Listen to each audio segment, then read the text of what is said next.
오늘은 창세기 5장의 말씀을 가지고 지켜낸 동행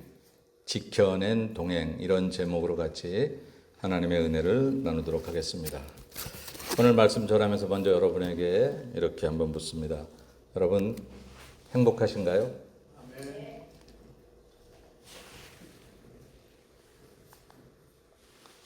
아멘? 여기서 아멘 하면 그 다음 설교 못하는데 아니요 그래야 되는데 고맙습니다. 우리 교우들이 행복하다니까 정말 감사합니다. 근데 많은 사람들이 이론적으로 머릿속으로 그래 내가 행복해야지, 행복한 거야, 큰 사고 없었잖아, 최저치의 행복을 얘기하는데 하나님은 항상 최고치의 행복을 줄 수 있다고 말씀하시거든요. 그래서 기왕에 예수를 믿는데 저 주변에서 믿는 것처럼 언저리에서 믿는 것처럼 하지 말고 하나님 역사의 한 중앙에서 하나님 주시는 것들을 마음껏 만끽하며 살아가는 여러분이 되시기를 주의 이름으로 축원합니다. 그러면 그 기쁨이 정말 크고 넓을 텐데 우리 가끔씩 정말 행복한가 그러지 않을 때가 있어요. 왜 그러냐면 몇 가지를 살펴보면 불안하기 때문에 그래요. 뭐가 불안해요? 내가 지금 잘 살고 있는 건가? 이 길 잘 가고 있는 걸까? 이렇게 하면 맞는 걸까? 이렇게 투자했다가 뒤집어지는 거 아닐까? 손해나는 거 아닐까? 여러 가지가 불안해요. 그래서 우리가 참 행복을 잘 못 느껴요. 또 우리에게 능력이 있지 않은 것을 많이 알아요. 힘이 없어요. 재물도 부족하고요. 어떤 문제를 해결할 수 있는 기술적인 능력도 우리에게 부족하고 그것만 있으면 그래도 안심할 것 같은데 그렇지 않거든요. 그래서 우리가 행복을 못 느낄 때가 많아요. 그리고 기쁨이 많이 소진됐어요. 여러분 이런 얘기 아시죠? 가난할 때 그때가 좋았어. 그때 보리밥 먹으면서도 정말 행복하고 그냥 한 집에서 대여섯 명의 자녀들과 함께 한 방에서 뒤둥글었어도 그때 우리 가정이 행복했었는데 지금 뭐 몇십 평 아파트에 살아도 그냥 문 닫고 들어가고 이렇게 얼굴 보면 오랜만이에요 뭐 이렇게 부모간에 그렇게 말할 정도로 옛날에 좋았어 그렇게 말하는데 왜 그럴까? 왜 이런 참 만족과 평안이 우리에게 없을까? 세상은 날이 갈수록 이렇게 문화가 발달하고 문명이 발달하는데 우리는 왜 기쁨이 없을까? 이런 생각들을 해볼 때에 이미 우리는 그 대답을 가지고 있는데 이 모든 문제들을 한 번에 해결할 수 있는 게 뭐냐면 하나님과의 동행입니다. 이 모든 문제들을 우리가 하나님 한 번에 해결할 수 있는 것, 불안의 문제도 그리고 우리의 능력의 문제도 기쁨의 문제도 하나님과 동행하면 하나님과 동행하면 우리가 잘 가고 있는 것, 하나님의 인도하심을 받을 수 있을 것이고 하나님 안에 있는 풍성한 것들을 받을 수 있을 것이고 하나님 안에 있는 참 기쁨이 우리의 기쁨이 되기 때문에 우리가 이것을 해결할 수 있는 거죠. 우리 잘 알고 있는 이사야 41장 10절의 말씀을 여러분 같이 한번 읽어볼까요? 시작. 두려워하지 말라. 내가 너와 함께함이라. 놀라지 말라. 나는 내 하나님이 됨이라. 내가 너를 굳세게 하리라. 참으로 너를 도와주리라. 참으로 나의 의로운 오른손으로 너를 붙들리라. 아멘. 이 말씀만 가져도 우리가 행복할 수 있는데 이게 성경의 약속이라는 거죠. 성경의 약속은 창세기부터 요한계시록까지 내가 너와 함께 하겠다라는 거예요. 왜 두려워하니? 왜 놀라니? 왜 힘들어하니? 왜 낙심하니? 내가 너와 함께 할 건데. 계속해서 그 말씀하시고 예수님도 이 땅에 그렇게 계시다가 다시 오시는 그날까지 성령을 보내주셔서 성령과 함께 있다가 내가 다시 너희와 함께 올 그때 마라나타로 우리가 기다리시는 그 주님을 이제 재림하실 때 다시 오신다고 약속하셨던 이게 전부 다 함께 하신다는 약속이거든요. 그래서 이 하나님과 동행하면 그러면 우리가 이런 불안과 또 모든 문제에서 우리가 해결을 볼 수 있어요. 그런데 이걸 우리가 정답으로 알고 있는데 해답으로 알고 있는데 이게 우리의 삶 속에서 잘 느껴지지 않거나 우리가 그것대로 이 믿음을 가지고 살아가지 못해서 자고 나면 근심, 아침에 일어나면 아이고 오늘 또 직장 가서 그 일을 어떻게 하지? 그게 해결될까? 그 사람 마음은 안 변했을까? 그 일은 잘 풀어질까? 우리 자식이 또 가서 사고는 안 칠까? 뭐 여러 가지 근심과 걱정들을 우리가 이렇게 가지고 시작을 하는데 이번 달은 제가 여기서 선포하기를 우리가 하나님과 동행한다는 사실을 잠시라도 잊지 말고 때로는 환경이나 조건이나 우리 삶의 형편들이 우리를 잊어버리게끔 만들어요. 하나님이 안 계신 것처럼 느낄 수 있도록. 왜? 내 삶이 절망적이니까. 우리 요즘에 욥기를 새벽에 여러분들이 성경 통독을 읽어내려가고 새벽에 그 말씀으로 묵상하고 말씀을 전하고 있는데, 정말 욥의 상황 같은 상황에서 하나님이 나와 함께 하신다라고 말하기가 쉽지 않지만, 믿음이라고 하는 것은 보이지 않는 것을 본 것처럼, 내게 나타나지 않은 것을 증거가 된 것처럼 그렇게 바라보는 게 믿음이잖아요. 다 보고 나서 그 다음에 얘기하면 그건 계산이지. 아, 계산상 맞네. 근데 믿음은 계산이 안 되는데 된 것처럼 생각하는 게 믿음이니까, 이번 한 달 동안 여러분의 상황이나 환경이나 형편에 너무 집중하지 말고, 이를 때려치려는 게 아니라 거기에 너무 매여 있어서 근심하지 말고 하나님이 나와 함께 하심을 믿고, 오늘 예배 전에 제가 보여드린 그런 영상 복음서, 너는 혼자가 아니란다. 혼자가 아니란다. 그 찬송에서는 마지막에 그렇죠. 그렇게 나오잖아요. 주님이 함께 하시는 것, 그것만으로 충분해요. 그 믿음 가지고 이번 한 달을 사실 때에 여러분의 삶의 문제가 씻은 듯이 해결될 줄로 믿습니다. 그렇게 한번 해보자고요. 그래서 이번 한 달을 제가 하나님과 동행, 이렇게 얘기를 하면서 오늘 설교를 하나님 우리에게 얼마나 멋지게 동행하시는지를 설명하려고 했어요. 그런데 그렇게 묵상하는 중에 하나님은 한 번도 당신의 동행을 포기하신 적이 없는데, 하나님은 좀 기분 나쁘시다고, 야, 이번 달에는 내가 너희들과 함께 하기 어렵겠다, 이렇게 말씀하신 적이 없는데, 근데 구태여 계속해서 하시고 있는 하나님의 동행에 대해서 제가 설명하기보다는 우리가 그 동행을 지켜내야 되겠다. 여러분, 오늘 설교 제목이 좀 이상하지 않아요? 지켜낸 동행. 지켜낸 동행? 이게 무슨 말일까? 그 동행을 내가 지켜내야 되겠다라고 하는 거예요. 하나님은 이미 하고 계세요. 앞으로도 하실 것이고, 다시 이 땅에 오시는 날까지 그 동행을 포기하지 않으실 터이니, 정말 중요한 사실은 우리들이 그 하나님과의 동행을 삶이 어떻다고, 기분이 나쁘다고, 이래저래 형편이 어떻다고 포기하는 일만 없으면 하나님의 동행하심에 따른 축복이 저와 여러분에게 주어질 줄로 믿습니다. 그래서 오늘은 한번 에녹의 이야기를 통해서 하나님이 에녹과 동행하셨다는 사실은 인정된 사실이고, 그러면 에녹은 하나님과 어떻게 동행했을까 하는 얘기를 좀 살펴보려고 합니다. 근데 참 놀라운 것은 뭐냐면요, 에녹 이야기가 너무 짧아요. 너무 짧아. 하나님과 동행했다라는 이야기만 나오지, 에녹이 어떻게 하나님과 동행했는지, 밤을 새워 말씀을 읽었는지, 기도를 했는지, 좀 그런 내용이 적혀 있으면 우리가 그걸 보면서 우리도 이렇게 하면 우리도 하나님과 동행하겠구나 라고 그렇게 따라갈 수 있을 텐데, 에녹이 그렇게 했다고 하는 이야기가 나오지 않습니다. 그냥 하나님과 동행했다라고만 말하고 있어요. 에녹이 얼마나 훌륭했길래, 얼마나 대단해, 성인 중에 성인이었길래 하나님이 그와 동행하셨을까? 이런 생각을 하고 아무리 바라봐도 그가 어떤 성인이었는지는 우리가 볼 수 없어요. 그런데 오늘 성경의 본문을 다시 한번 살펴보니까 에녹에게서 우리가 배울 이야기들이 이런 것들이 있어요. 첫째는 에녹은 동행하기로 결단한 인생이었다라고 하는 거예요. 저절로 동행이 된 게 아니에요. 여러분, 우리는 믿음 생활할 때 가끔 이렇게 얘기해요. 내가 그 마음 지금은 마음이 없는데 가서 예배당에 앉아있으면 가식이지. 천만에요. 내가 자원해서 막 천사 같은 마음이 생겨서 예배당에 오기가 그리 쉽지 않아요, 여러분. 자기를 너무 천사처럼 생각하지 마세요. 죄송해요. 그냥 마음이 생겨서 오를 때를 기다리는 게 그게 진짜 마음이지가 아니라 그런 마음이 될 수 있도록 훈련을 해야 돼요. 오죽하면 사도 바울 같은 사람도 날마다 자기를 죽인다고 했을까? 내가 다메섹 도상에서 살아계신 부활하신 예수님을 만나서 내 인생의 하나님의 것임을 그냥 철저하게 알았음에도 불구하고 날마다 다른 마음이 생겨나니까 그걸 또 죽이고 또 죽이고 또 죽이지 않으면 내가 하나님의 사람으로 성별되어 살지 못하니까. 신앙생활 하시면서 여러분들 내가 마음이 그렇게 자원해서 들어야지 이런 소리 절대 하시면 안 돼요. 그거는 자기가 안 하려고 하는 마음을 좀 고급스럽게 포장한 거예요.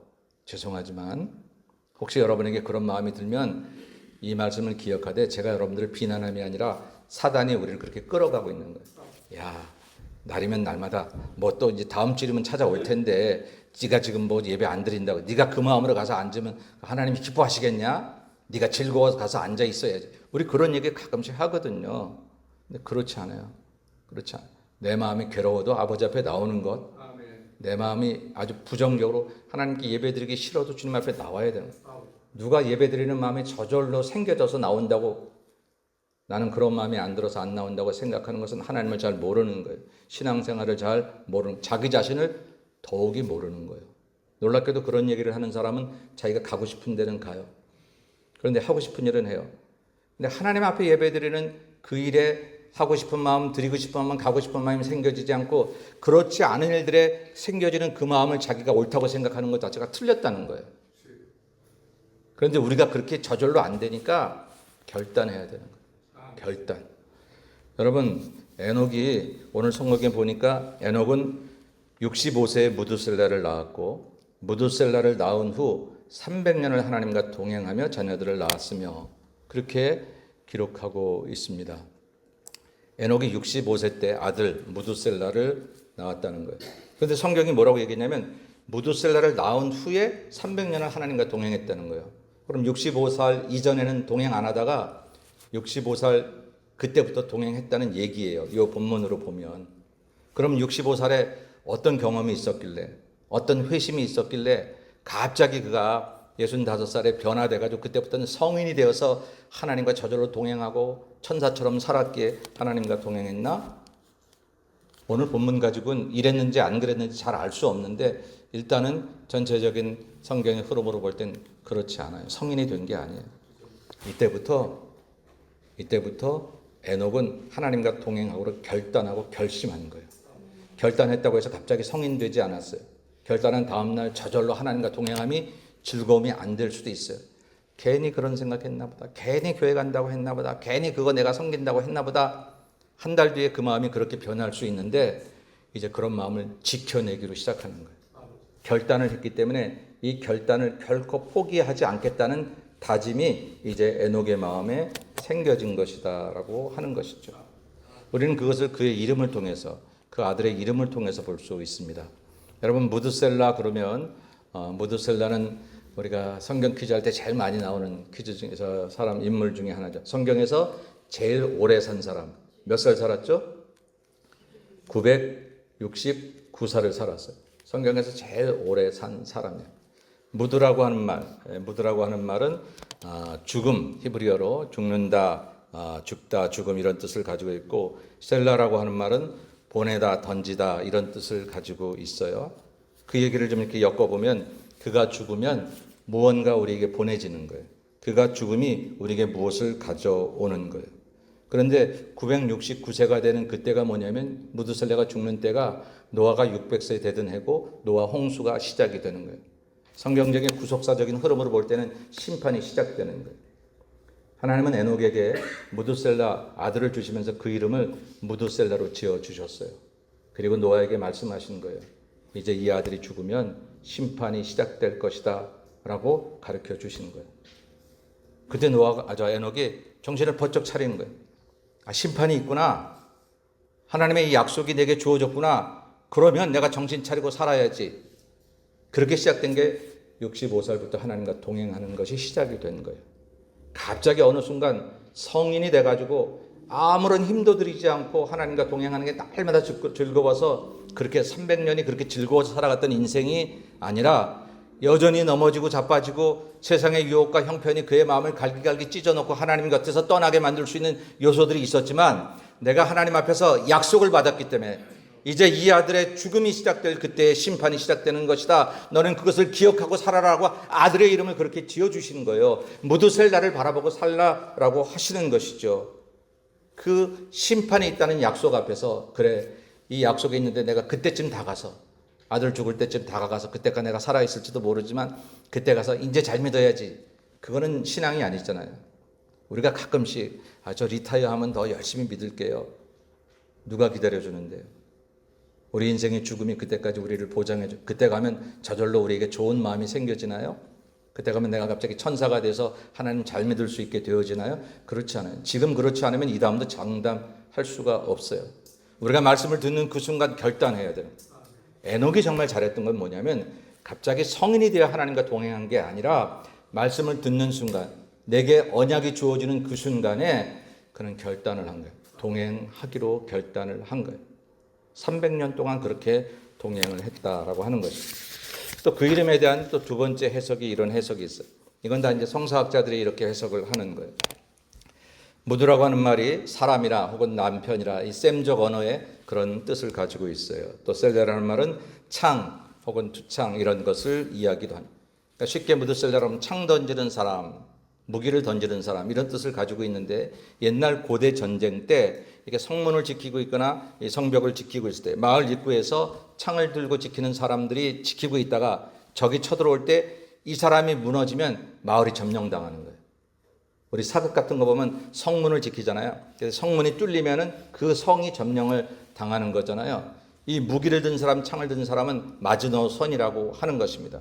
이 사람이 죽으면 이제 심판이 밀려온다라고 하는 것이죠.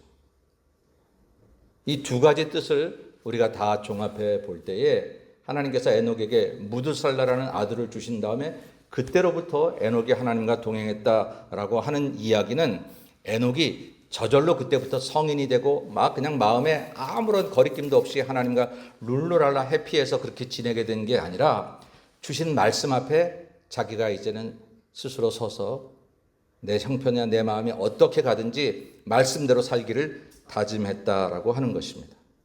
여러분 이 말씀을 우리에게 빗대어 보면 어떨까요? 하나님은 저와 여러분에게 어떤 말씀을 주셨습니까? 우리 처음 예수를 믿었을 때 나를 살리셨던 그 말씀, 그리고 그 말씀 앞에 우리는 얼마나 수많은 약속들을 했습니까? 하나님 저 이제 잘 믿을게요. 정말 그때는 그게 거짓이 아니라고 나도 생각했는데 그걸 지켜내지 못했어요. 그러면서 우리는 그렇게 얘기합니다. 세상이 너무 악하니까 아유 삶이 어디다 그러나 살다 보면 그럴 수 있지. 근데 그렇지 않은 거예요. 인생이라는 건 연습도 없는 거고 인생이라는 것은 대충 그렇게 해서 미안해 그러고 넘어간다고 해서 마지막에 바뀌는 게 아니라고 하는 것입니다. 우리가 우리의 하나님의 말씀들 앞에 살아야 하는 인생을 지켜내지 못하면 결국 멸망의 길로 갈 수밖에 없는 거다라고 하는 것이죠. 오늘 이 시간 짧게 여러분 하나님 앞에 함께 하기로 약속했던 약속들을 한번 돌아보시면 좋겠어요. 하나님 내 200만 고쳐주시면 저 주를 위해 살게요.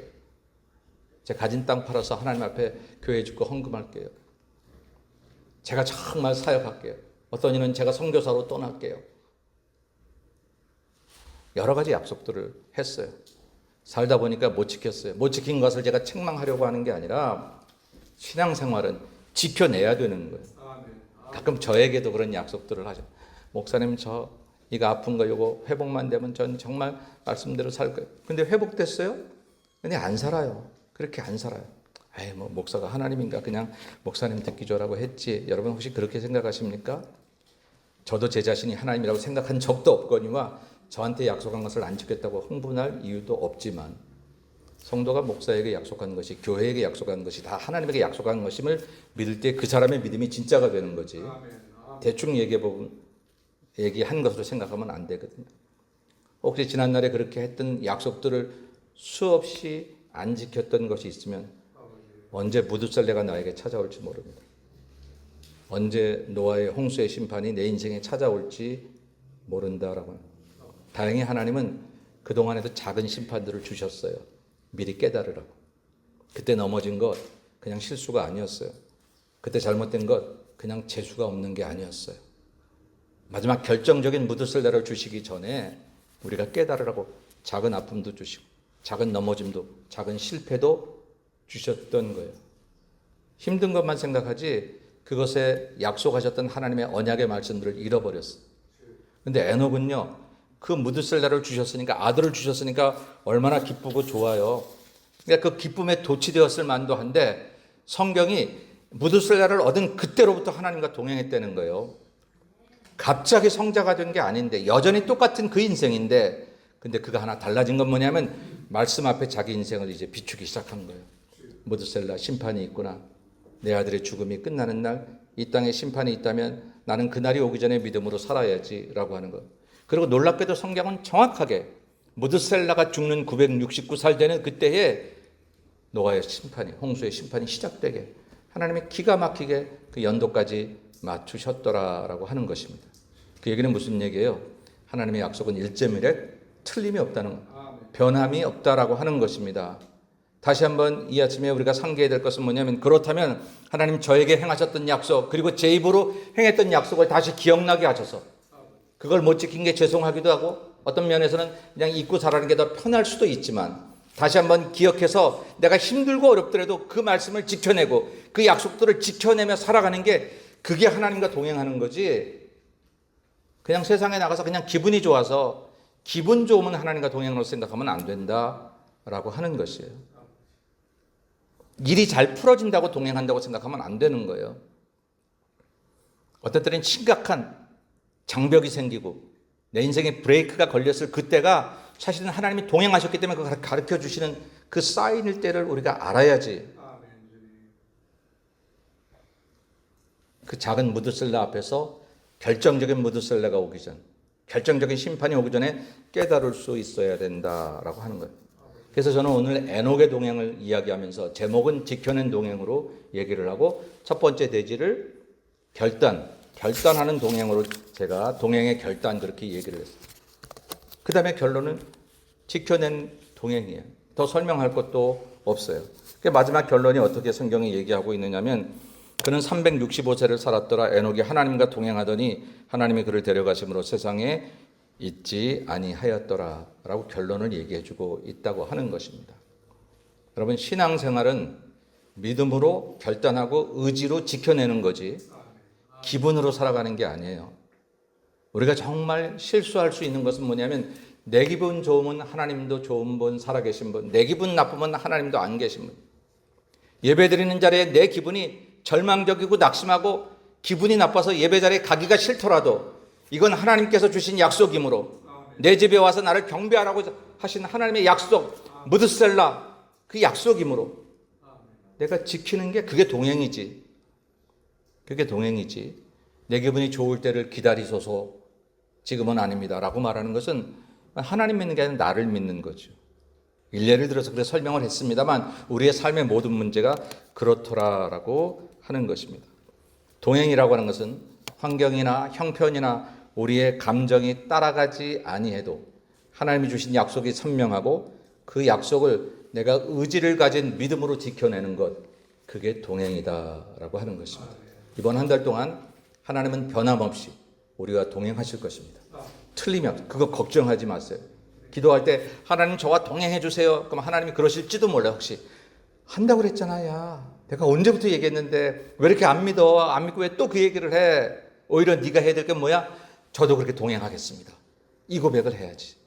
여러분, 이번 한 달 동안은 하나님 우리와 함께 하실 줄로 믿습니다. 정말 그러실 것입니까? 이거 하지 말고 제가 그렇게 하겠습니다. 제가 주님과 함께 하겠습니다. 때로 세상의 염려가 나를 막아도, 세상의 근심과 환경의 여러 가지 형편들이 어려워져도, 그래도 주여 제가 이런 것들 때문에 하나님과 함께 가기로 한 그 발걸음을 놓치지 않겠나이다. 그런 문제들 때문에 주님이 주신 평안을 빼앗기지 않겠나이다. 그런 이야기들 때문에 하나님이 나를 사랑하신다는 그 사랑을 의심하지 않겠나이다. 이렇게 고백하고 살아가는 게 이게 하나님과 동행하는 것이다 라고 하는 거죠. 결론적으로 히브리서 기자는 그래서 에녹에 대해서 이렇게 말합니다. 믿음으로 에녹은 죽음을 보지 않고 옮겼다는 거예요. 그러니까 하나님과 동행했던 그 사실을 그는 믿음으로 살았기 때문에 그랬다라고 해요. 믿음으로 살았다는 얘기가 야 펄펄 뛰면서 뭐 방언하고 입신하고 뭐 그냥 천사처럼 살았다는 얘기가 아니라, 내 삶의 모든 생각과 내 마음을 부여잡는 것들이 세상의 근심과 염려이 나를 그냥 다 씻어내고 내가 하나님 아닌 사람처럼 만들어내려고 하는 그때에도 여전히 하나님을 믿는 믿음으로 그것을 이겨내고 의연하게 믿음의 자리를 지켰다고 하는 것. 아벨이 그것 때문에 하나님과 동행했다라고 하는 거예요. 그렇게 고백을 하고 있습니다. 이 말씀을 정리합니다. 이번 한 달 동안 저는 우리 하나님께서 저와 여러분과 동행하실 줄로 믿습니다. 우리 그거 의심하지 마십시다. 전능하신 하나님이 동행하신다고 하셨으니 불안해도, 낙심될 만한 일이 생겨도, 염려될 만한 일이 생겨도 그것 때문에 큰 방, 교회에서 예배를 드리고 말씀 듣고 기도하다가 막 이랬다가도 그냥 아이고 그 돈 어떡하지, 아이고 그 사람 때문에 기분 나빠서 그러지 마십시다. 우리 그것을 믿음으로 이겨내야 됩니다. 여러분의 마음을, 여러분의 믿음을 지켜내는 게 진짜 성도입니다. 그리고 이번 한 달 동안 여러분이 여전히 하나님과 동행하심을 보여주십시오. 욥이 재산 다 뺏어가고 자식들 다 잃고 옆 사람이 와서 네가 이래도 하나님 믿어? 그래도 내가 적신으로 이 세상에 나왔은즉 하나님이 다 가져가신다는들 내가 어떻게 하나님을 뭐라 할 수 있겠느냐. 앞으로 가도 안 보고 뒤로 가도 안 보이시는 그 하나님, 그러나 그가 나를 단련하신 후에는 내가 정금같이 나올 것이다. 한 번도 하나님의 동행을 포기하거나 의심하지 않았던 그 믿음처럼 이번 한 달 동안 여러분이 그 믿음을 하나님께 한번 보여주시면 놀랍게도 내가 문제라고 생각했던 그 모든 구석구석에서 하나님의 개입 간섭하심이 귀하게 확실하게 선명하게 역사하고 나타나게 될 줄로 믿습니다. 이런 은혜가 우리 예수말 모든 성도들에게 함께 하시기를 주님의 이름으로 축원합니다. 기도하겠습니다.